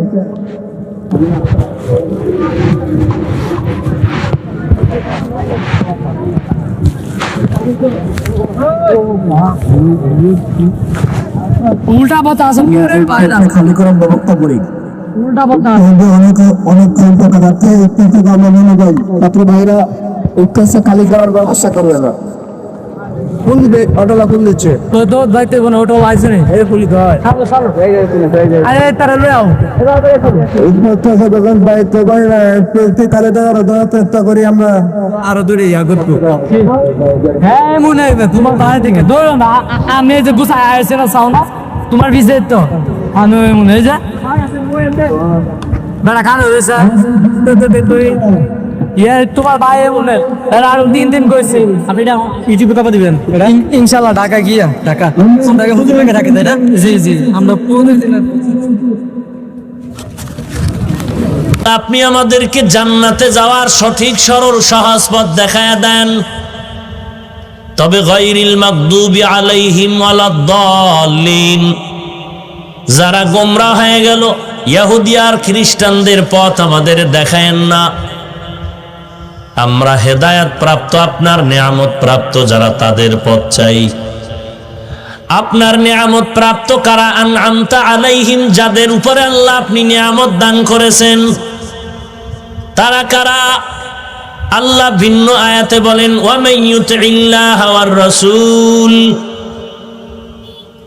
ফাউলাইকা মাআল্লাযীনা আন'আমাল্লাহু আলাইহিম মিনান নাবিয়্যিন ওয়াস-সিদ্দীকিন ওয়াশ-শুহাদা'i ওয়াস-সালিহিন ওয়া হাসুনা উলাইকা রাফীকা।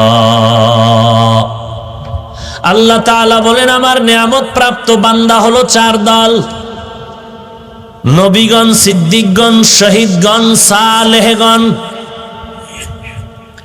শেষ আল্লাহ বললেন চার দলের শেষ দলের নাম সালিহিন, সত্যবাদী, নেককার।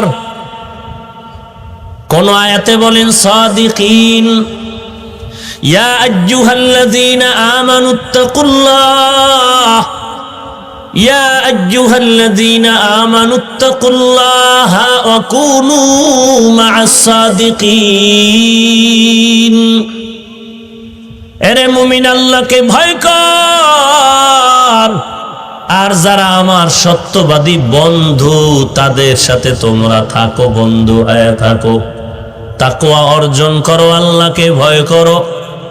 যতদিন পর্যন্ত বান্দার ভেতরে আল্লাহর ভয় না আসবে, দুনিয়ার কোনো বয়ান বান্দাকে হেদায়েতের পথে নিতে পারবে না। আল্লাহর ভয়ের নাম তাকওয়া। এই ভয় বান্দা অন্তরে ঢুকাও। ভয়টা অন্তরের মধ্যে কিভাবে জমা করবা? যাদের মধ্যে আল্লাহর ভয় আছে তাদের সঙ্গী হয়ে যাও।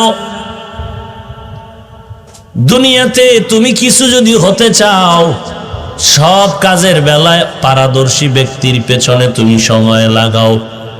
আখিরাতের লাইনে বান্দা তুমি কেন অন্যের পেছনে সময় দিবা না?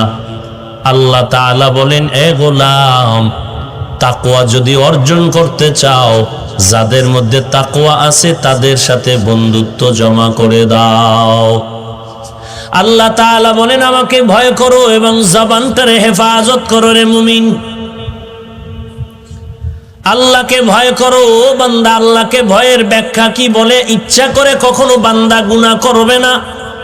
যদি অনিচ্ছায় অজান্তে গুনাহ হয়ে যায়, তওবা করতেও বান্দা দেরি করবে না। এ হলো ভয়ের ব্যাখ্যা।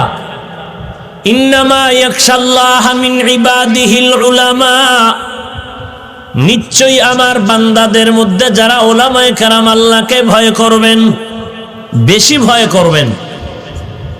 তো আল্লাহকে ভয় করার মানে হলো বান্দা ইচ্ছা করে গুনাহ করবে না। যদি অজান্তে কখনো গুনাহ হয়ে যায়, তওবা করতেও বান্দা দেরি করবে না। এ হলো ভয়ের ব্যাখ্যা। ওমরে ফারুক রাদিয়াল্লাহু তাআলা আনহু আল্লাহকে ভয় করেন। কি পরিমাণ ভয়! ওমরে ফারুক রাদিয়াল্লাহু তাআলা আনহু বলেন, আল্লাহ যদি সব মানুষগুলোকে জান্নাতি বলে ঘোষণা দেয় আর বলে একটা মানুষ জাহান্নামে যাবে, আমি ওমর বড় ভয় পাই ওই জাহান্নামের আসামি আমি ওমর হয়ে যাই নাকি। হরকে দারত খৌফে হক দর দিল মদাহম জন্নাতুল মাওয়া দেহদ উরা মাকাম जुज़्बा हक़ चीज़े मखाज़ इंसुजा फज़ले उआ मस्ते दर जुमला जहा या अय्युहल्लज़ीना आमनुत्तकुल्लाहा वक़ूलू क़ौलन सदीदा। एरे मुमिन अल्लाहके भय करो, ज़बानटारे हेफाजत करो। ওমরে ফারুক রাদিয়াল্লাহু তাআলা আনহু আল্লাহকে ভয় করেছেন। সাহাবায়ে কেরামদের ভেতরে ছিল তাকওয়ার চূড়ান্ত পরিচয়। গলায় ছুরি আসবে, তারপরও বান্দা আল্লাহকে ভুলে না, নবীর আদর্শ ছাড়ে না। ওমরে ফারুক রাদিয়াল্লাহু তাআলা আনহুকে দাওয়াত দিলেন দুনিয়ার বড় বাদশা। দাওয়াতে হাজির হয়ে গেলেন ওমর। খানার প্লেটে ওমরে ফারুক দস্তারখান বিছায় বসলেন, কিছু খানা পড়ে যায়, উঠাইয়া উঠাইয়া খায়। রাজপ্রাসাদের লোকেরা বলে এটা তো অভদ্রতার মতো লাগে, এটা তো কেমন দেখা যায়। ওমরে ফারুক রাদিয়াল্লাহু তাআলা আনহু চিৎকার করে বলেন, আতরুকু সুন্নাতা হাবিবি লিহাউলাইল হুমাকা। ভালো করে শুনো, এই সমাজের মূর্খদের কারণে কি আমি নবীর সুন্নত থেকে আমি বঞ্চিত হয়ে যাব? আমি কি আমার হাবিব, আমার বন্ধু রাহমাতুল লিল আলামিনের সুন্নত আমি ছেড়ে দিব নাকি? তা কখনো হতে পারে না। এরে নবীর উম্মতের দল, দুনিয়াতে আমার আপন 1 নম্বরে আল্লাহ, 2 নম্বরে আমার নবী। এই দুইয়ের সাথে যার মিল থাকবে তাকেও আমি বন্ধু বানাইতে পারবো। এই দুইয়ের সাথে যার মিল নাই সে আল্লাহর নবীর যেমন দুশমন, আমারও তেমন দুশমন। আমার পীর আসল না, আমার আসল কে? 1 নম্বরে আল্লাহ, 2 নম্বরে রহমাতুল লিল আলামিন। এই দুইয়ের সাথে যদি আমার পীর থাকে, পীরকে 1000 বার সম্মান করব। এই দুইয়ের সাথে যদি আমার ইমামের মিল থাকে, ধন্যবাদ। আর যদি তাকায় দেখি আমার পীর, আমার ওস্তাদ, আমার মুরব্বী, আমার ইমাম আল্লাহ এবং নবীর লাইনে নাই, তাকে আর মোহাব্বত করারও কোনো রাস্তা খোলা নাই। हर के दारत खौफे हक दर दिल मदारम जन्नतुल मावा देहद उरा मकाम। আল্লাহর ভয় অন্তরে ঢুকাও। আল্লাহর নবী বলেন, লা তাআতা লি মাখলুকিন ফি মাসিয়াতিল খালিক। আল্লাহকে বেজার করে দুনিয়ার অন্য কারো আদেশ নিষেধ মেনে নেওয়া হারাম। তাকওয়ার দাম কত? যে রহমাতুল লিল আলামিন, যার কোনো গুনাহ নাই, আছে কোনো গুনাহ? যে নবীর কোনো গুনাহ নাই। আল্লাহ পাক ঘোষণা করেন, ইন্না ফাতাহনা লাকা ফাতহাম মুবিনা লিয়াগফিরা লাকাল্লাহু মা তাকদ্দামা মিন যামবিকা ওয়া মা তাআখার ওয়া ইউতিম্মা নি'মাতাহু আলাইকা ওয়া ইয়াহদিয়াকা সিরাতাম মুস্তাকিমা। অন্যান্য নবীরা মনে মনে ভাবতে পারেন কোনো গুনাহ হয়ে গেল নাকি, ভুল হয়ে গেল নাকি। আপনার আমার নবী রহমাতুল লিল আলামিনকে আল্লাহ এই বিষয়টাও মার্জিত করে দিয়েছে। সেই রহমাতুল লিল আলামিন যার কোনো তুলনা নাই, আল্লাহ সেই নবীকেও বলেন, ও নবী আপনি আমি আল্লাহকে ভয় করেন। ইয়া আইয়ুহান নাবিয়্যুত্তাকিল্লাহ ওয়ালা তুতি'ল কাফিরিনা ওয়াল মুনাফিকিন। হে নবী আমি আল্লাহকে ভয় করেন, কাফের মুনাফিকের অনুকরণ করবেন না, সাবধান। হে নবী আপনি আমার অনুসরণ করেন, কাফের আর মুনাফিকের অনুসরণ করবেন না।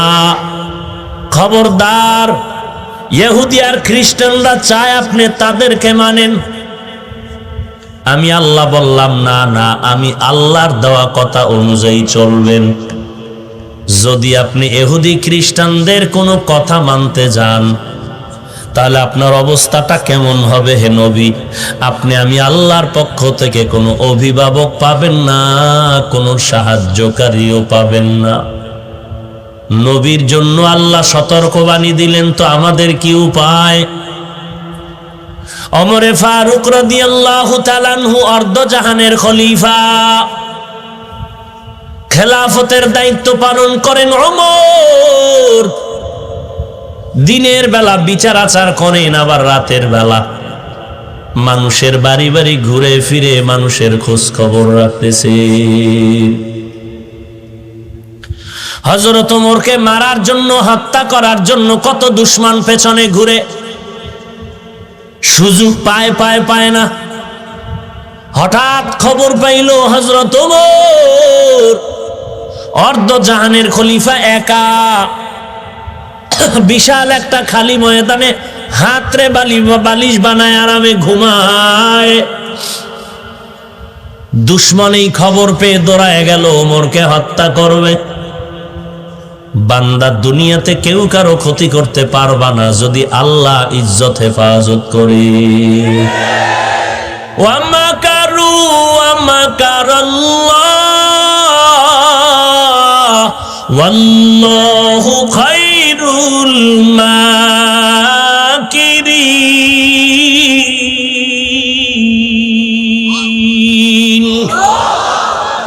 এই কালামে জিন্দা কুরআনে হাকিম হিকমতে উলা ইয়াজালাসতু কদিম জামিউল ইলম ফিল কুরআনে হাকিম তাকাসারাত আনহু আফহামুর রিজালি।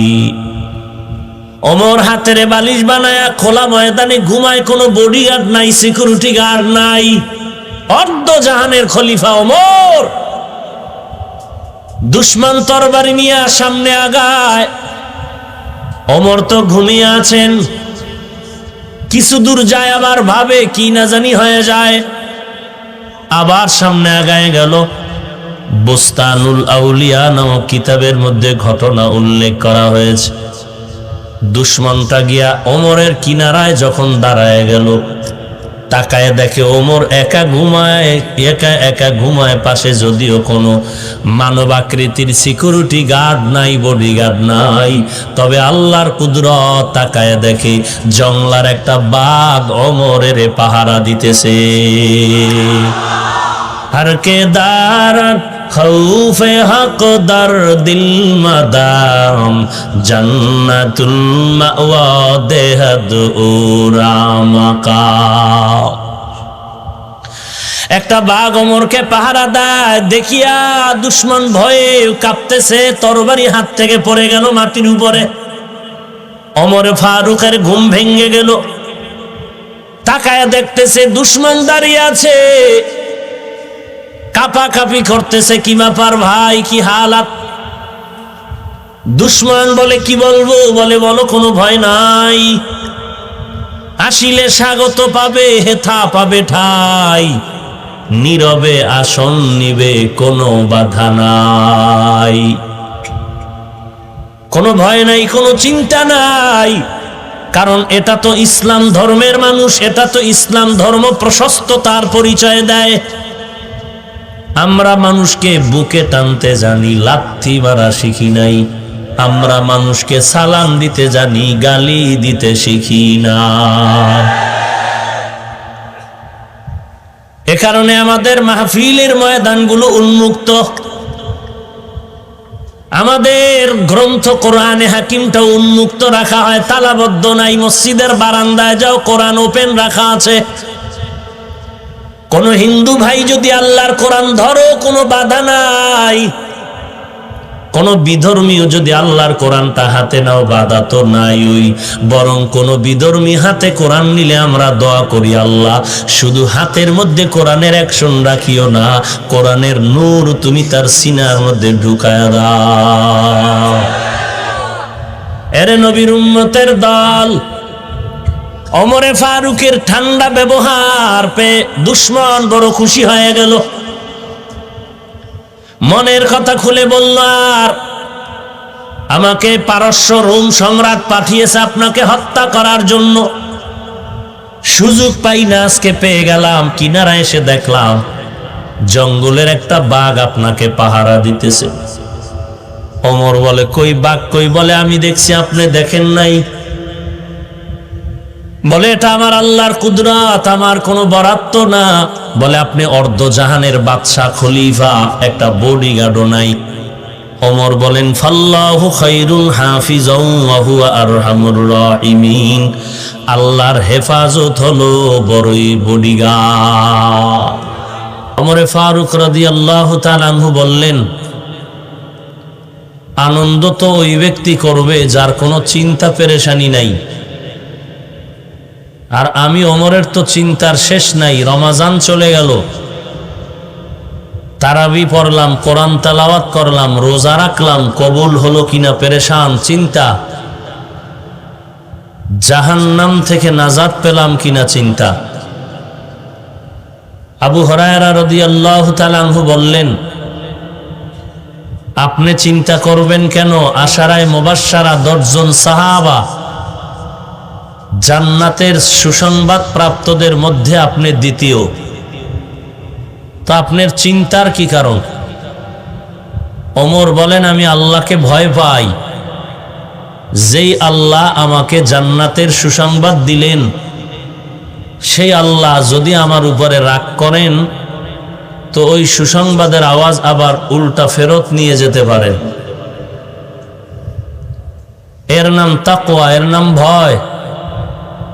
ইয়া আইয়ুহাল্লাযীনা আমানুত্তাকুল্লাহা হাক্কা তুকাতিহি ওয়া লা তামুতুন্না ইল্লা ওয়া আনতুম মুসলিমুন।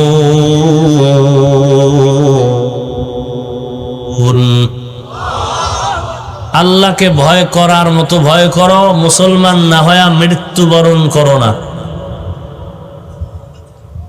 আজ দিনে রাতে সর্বত্র বাংলাদেশে এত বয়ান, তাবলীগওয়ালাদের বয়ান, পীর মাশায়েখ আহলে হকের বয়ান, বক্তাদের বয়ান, জুমার বয়ান। বয়ানের মাকসাদ একটাই, জান্নাত চাই, জাহান্নাম থেকে বাঁচতে চাই। সবাই বয়ান শুনে এরপরও মোবাইল দিয়ে ইউটিউবে মেমোরিতে বয়ান ঢুকায়া মানুষ হাঁটতে চলতে বালিশে মাথা লাগায়াও বয়ান শুনে। এরপরেও বান্দা আল্লাহর পরিপূর্ণ আনুগত্যর মধ্যে আসে না, রসুলের আদর্শ পূর্ণ পালন করে না। কারণ কি? করে না তো করেই না, বরং বিরোধিতা করে। নামাজ পড়ে না, অন্য নামাজ পড়ে তাও সহ্য করতে পারে না। নিজে টুপি পরে না, অন্যের টুপিও দেখতে পারে না। নিজে পাগড়ি পরে না, অন্যে পাগড়ি পরলেও সহ্য করতে পারে না। নিজে দিনের কাজ করে না, কেউ দিনের কাজ করলেও সহ্য করতে পারে না। কারণ কি? বয়ান তো চলতেছে, মনে হয় 24 ঘন্টার মধ্যে 2-4 ঘন্টা সারা বয়ান চলে। এর একমাত্র কারণ, জাহান্নামের আযাবের ভয় নাই, তাকওয়াওয়ালা কোনো মুরব্বী নাই। আর একটা ক্যান্সার বর্তমানে, যে যে লাইনেই আছে সে মনে করে আমি হকের উপরে আছি, অথচ পুরা গোমরাহির চাদরে আবৃত। সে বুঝতেছে না গোমরাহি কি। তার কাছে গোমরাহির চাদরটাই হকের চাদরের মতো। যে কারণে মাথায় টুপি আর পাগড়ি লাগাইয়া শুধু মাওলানা তো না, ওই আল্লামা আর শায়েখ আর ডক্টর লাগায়া হাজারো মানুষের সামনে বা টেলিভিশনে বক্তব্যর ফাঁকে বলে শবে বরাত যারা পালন করে তারা দুর্গা পূজা পালন করে। ছোটখাটো আমার মতো মোল্লা না, শায়েখ এবং ডক্টর আল্লামা বলার পরেও কিন্তু তার অন্তরে কোনো ভয় নেই, কারণ সে মনে করে তার গোমরাহিটাই হকের চাদর। এক মহা মুসিবত। কাতার, কুয়েত, ওমান, সৌদি আরব ঘুরে ফিরে কিছু লোক বাংলাদেশে যখন আসে, বাংলা হাদিসের কিছু কিতাব নিয়ে আসে। দেশের মসজিদের ইমামের পেছনে নামাজ পড়তে চায় না। কেন? এরা মুশরিক হয়ে গেছে। সমস্যা কি? এরা আলহামদুর পরে জোরে আমিন বলে না। জোরে আমিন বলা না বলা কি মুশরিক হওয়ার কারণ? সে মুশরিক বলিয়া মনে করতেছে সে হকের উপরে আছে। গ্রামের একটি প্রবাদ আছে, সজাগ ওয়ালা মানুষ, সচেতন মানুষ যদি ঘুমের বাহানা ধরে তাকে সজাগ করা যায় না। যারা জেনে শুনে ইচ্ছা করে অন্যায় করে তাদেরকে অন্যায়টা বুঝানো যায় না। আল্লাহ যদি দয়া করে হেদায়াত দান করেন সেটা ভিন্ন কথা। আল্লাহ বলেন মাইয়াহদিল্লাহু ফাহুয়াল মুহতাদ, মাইয়াহদিল্লাহু ফাহুয়াল মুহতাদ ওয়া মান ইউদ্লিল ফালান তাজিদা লাহু ওয়ালিয়াম মুরশিদা। আল্লাহ বলেন আমি যদি কাউকে হেদায়াত দেই তো দরজা খুলে যায়, আর যদি কপাল খারাপ হয় হেদায়াত পাবে তো দূরের কথা, হেদায়াত পাওয়ার মতো কোনো মুরব্বিও বান্দা খুঁজে পাবে না। আল্লাহ তাআলা ভিন্ন এক আয়াতে বলেন মাইয়ুরিদিল্লাহু আইয়াহদিয়াহু ইয়াশরাহ সাদরাহু লিল ইসলাম। আল্লাহ পাক বলেন আমি যদি ইচ্ছা করি কাউকে হেদায়াত দিব, আমি আল্লাহ তার সিনাটা ইসলামের জন্য ওপেন করে দেই। আর যদি আমি ইচ্ছা করি কাউকে হেদায়াত দিব না, তার সিনাটা ইসলামের জন্য খোলা হবে না। ভালো করে খেয়াল করেন, আল্লাহ বলেন আমি যদি ইচ্ছা করি কাউকে হেদায়াত দিব, তার সিনাটা ইসলামের জন্য খুলে যাবে। আর পক্ষান্তরে যদি আল্লাহ বলেন আমি ইচ্ছা করি কাউকে হেদায়াত দিব না, তাহলে তার সিনাটা ইসলামের জন্য কখনো ওপেন হবে না। এখন কেউ যদি প্রশ্ন করে নামাজ পড়ে না কেন, রোজা রাখে না কেন, বলে আল্লাহ হেদায়েতের ইচ্ছা করে নাই তো সিনাটা ইসলামের জন্য খোলে নাই। ওই বান্দা নামাজ পড়ে রোজা রাখে কেন, বলে আল্লাহ হেদায়েতের ইচ্ছা করেছেন তো সিনাটা ইসলামের জন্য খুলে গেল। তাহলে ফলাফল কি দাঁড়াইল? কে হকের পক্ষে কে বাতিলের পক্ষে? দোষটা বান্দার উপরে চাপলো না, চেপে গেল গিয়া আল্লাহর উপরে। কারণ আল্লাহ যদি বান্দাকে হেদায়েত দেওয়ার ইচ্ছা করে তো সিনাটা খুলবে, যদি ইচ্ছা না করে সিনা খুলবে না। তো বান্দার সঠিক পথে চলা না চলা আল্লাহ হেদায়েত দেওয়ার ইচ্ছার উপরে নির্ভরশীল। বাহ্যিক দৃষ্টিতে প্রশ্নটা এমনই হয়ে গেল।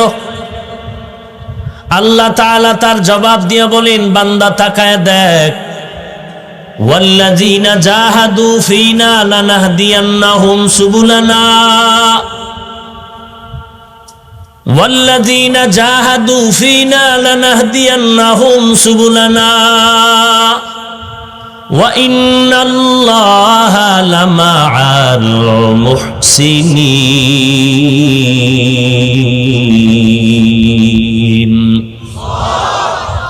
আল্লাহ তাআলা বলেন যারা চেষ্টা করবে আমি আল্লাহর কাছে হেদায়েতের, লানাহদিয়ান্নাহুম আয় লানুবাসসিরান্নাহুম, সুবুলানা আয় তুরুকানা, আমি আল্লাহ হেদায়েতের বহু রাস্তা তার সামনে খুলে দিব। একটা না অনেক। যারা চেষ্টা করবে চূড়ান্ত আমি আল্লাহর হেদায়েতের জন্য, আমি আল্লাহর পক্ষ থেকে বান্দা হেদায়েত লাভের জন্য যদি চেষ্টা করে, অবশ্যই আমি আল্লাহ তাদের জন্য হেদায়েতের পথ খুলে দিব অনেকগুলো, একটা নয়। শেষ ফলাফল কি দাঁড়াইল? আল্লাহ বলেন আমি যদি হেদায়েতের ইচ্ছা করি সিনাটা খুলবে, যদি ইচ্ছা না করি সিনা খুলবে না। এখন জানা দরকার আল্লাহ কার জন্য হেদায়েতের ইচ্ছা করবেন, কার জন্য হেদায়েতের ইচ্ছা করবেন না। সূরা আনকাবুতের সর্বশেষ আয়াতে বলেন, আল্লাহ বলেন আমি ওই বান্দার জন্য হেদায়েতের ইচ্ছা করব যে চেষ্টা করবে। যেই বান্দা আমার কাছে হেদায়েত চাইবে না, আমি আল্লাহ হেদায়েত দেওয়ার ইচ্ছাও করব না। ফলাফল এটাই এখন ফাইনাল হয়ে গেল। বান্দা ভালো মন্দ, ভালো পথে খারাপ পথে চলার কারণ হলো এবং নির্ভরশীলতা হলো বান্দা হেদায়েত চাওয়ার উপরেই নির্ভরশীল। আমরা প্রতিদিন নামাজে আল্লাহর কাছে হেদায়েত চাই, ইহদিনাস সিরাতাল মুস্তাকিম।